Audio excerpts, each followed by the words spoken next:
กันครับจะใช้ชีวิตอยู่กับเด็กคนเป็นเด้ออ้ายฝากขอไปให้แน่เพื่อชีวิตมันสิดีขึ้นจ้าอ้าย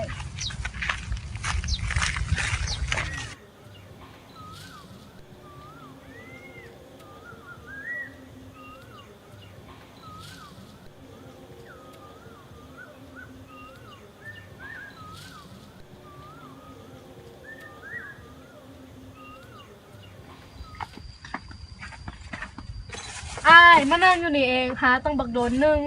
มื้อนี้นะน้องเขาไปเที่ยวในเมืองกับไอ้ภูมิมาเด้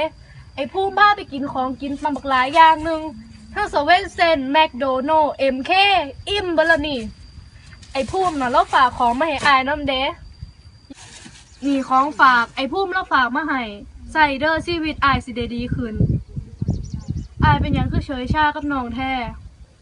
ก็บอกแล้วเด้ว่าน้องกับไอ้ภูมิน่ะบ่ได้เป็นหยังกัน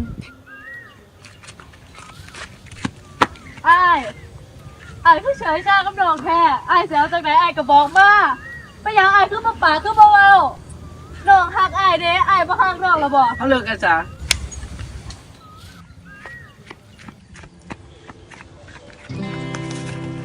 โอ้ย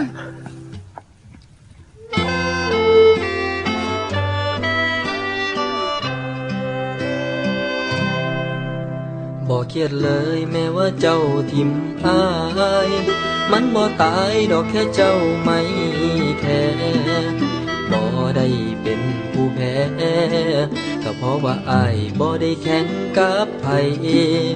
ให้เจ้าไปคันว่าเจ้าหักเขาคันเขาหักเจ้าไอ้นี่ก็แห่งสิดีใจเลิกกับเจ้าอายก็สิหาใหม่หามือใดก็ได้สำผู้สาวอ่อนยำหนาวก็ต้องหาคนกอดผู้ใดก็บ่คือกอดเจ้า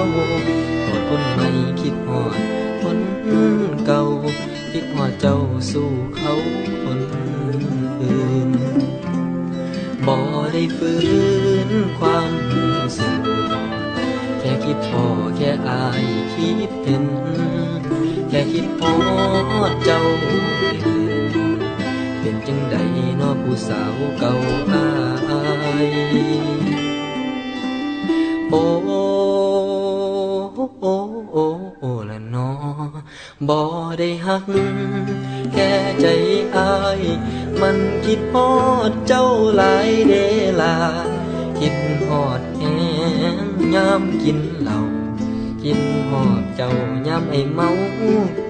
มาถึงห้องสิเลิกกันแล้วลืมหมดแล้วคำสัญญาเมายามใดอายก็ขึ้นเห็นหน้าซ้ำผีบ้าละน้อคนเมาบ่ได้หัก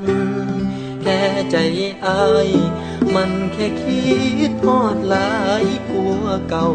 คงมีความสุขน้อและอยู่กับเขาให้มีคนใหม่ก็ยังคิดฮอดเจ้า